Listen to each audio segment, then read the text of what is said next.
So we are about to start our last book of the year, which I know is crazy to think about that this year is almost over, but it's actually one of my personal favorite books. And usually, when I read this with a group of students, they really enjoy it as well, and they find that they can relate to the characters and they really get into it.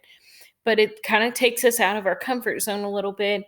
And in this story, we're going to have to learn about a new place, new cultures, new things that we probably, or many of us, haven't experienced. So I like to give a lot of background knowledge for it. So this book, here's one of the possible covers. Your cover probably looks different, but it's called Bronx Masquerade, and it's by a woman named Nikki Grimes. Nikki Grimes was born and raised in New York City.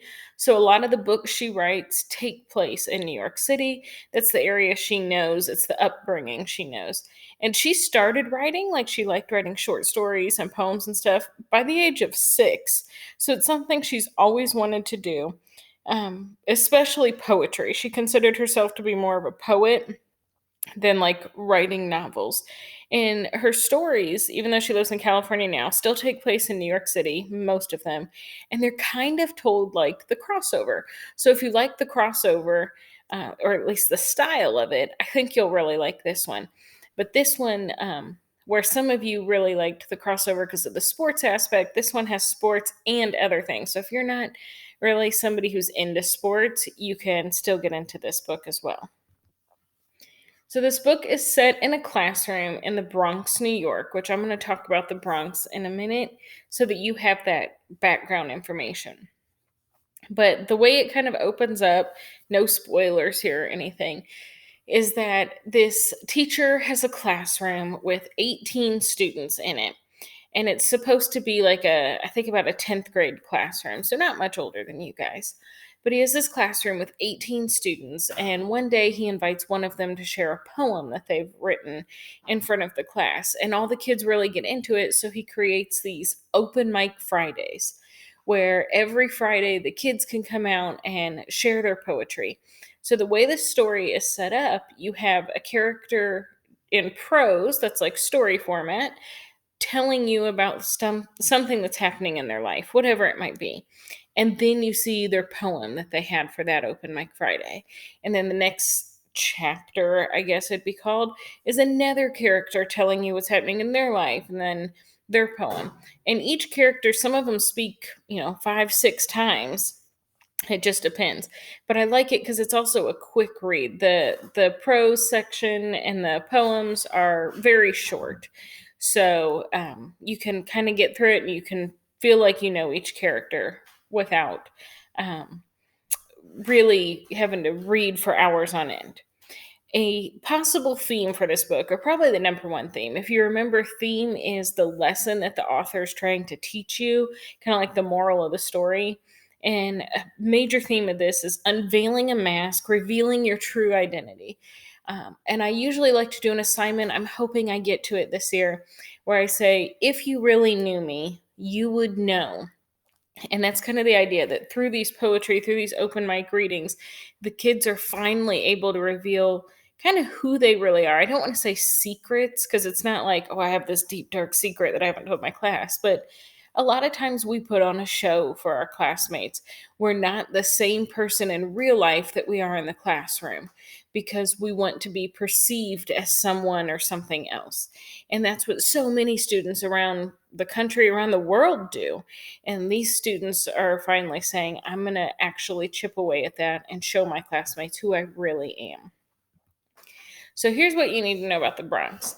The Bronx is located in New York City, and it's about as wide as the distance from Bryson City to Canton, or maybe like Andrews to Bryson City is about the same distance, maybe a little bit more than that. So it's a pretty big section of New York City. And it has a very high population density, which means there's a lot of people in a small area.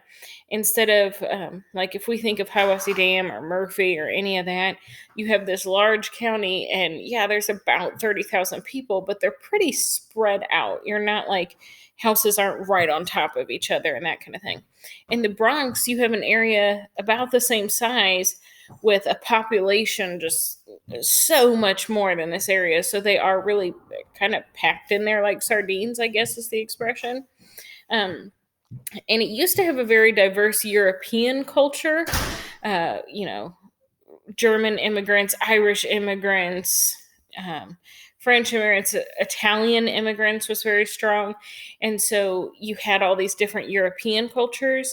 And then up towards the 1950s, there were a lot of African Americans that moved in that area, and the Hispanic population really grew. So while it's predominantly African American and Hispanic now, it still has a lot of really rich, diverse cultures and people that are holding true to their cultures and their backgrounds, their familial backgrounds. So when you go there, you can learn about all these different countries and cultures just in one small classroom, which is really neat in this book as well, because we're going to learn about so many different types of people. This is what a typical street in the Bronx looks like if it's not super crowded that day. You can see that, unlike this area, where houses usually are one or two stories and spread out, they build upwards. So, like, all these are apartment buildings that people would live in because you can get more people in the same footprint area. On a typical day as well, very crowded streets. You're going to be stuck in traffic. A lot of people walking places to get where they need to go.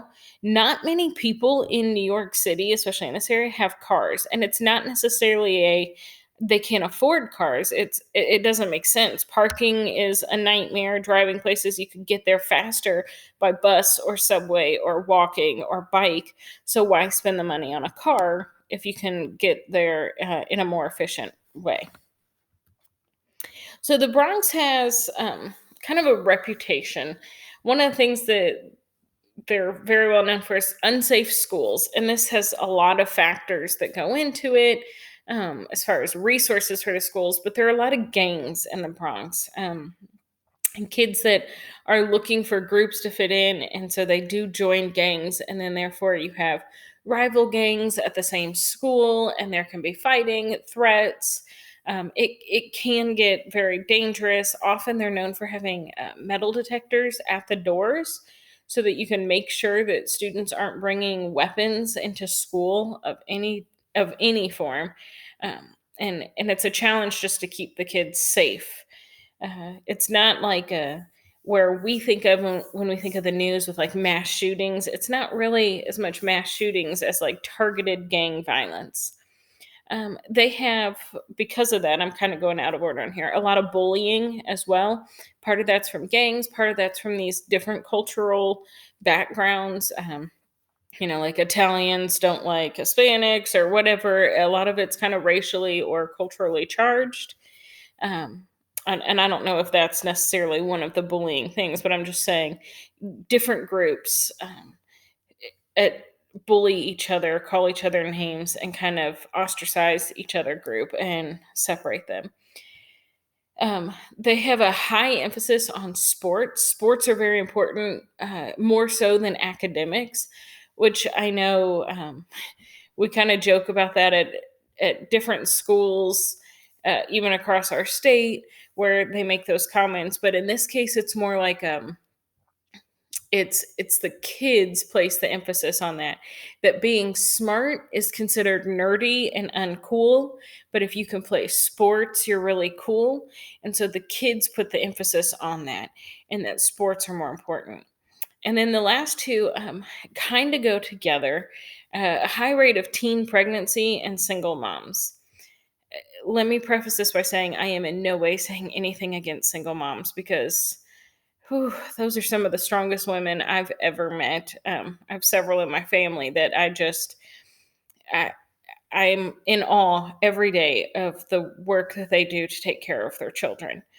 But what's happening is, as a single mom, especially in the Bronx, in order to pay very high rent, much higher than around here, bills are much higher. A lot of these women have to take on two or three jobs in order to support their family.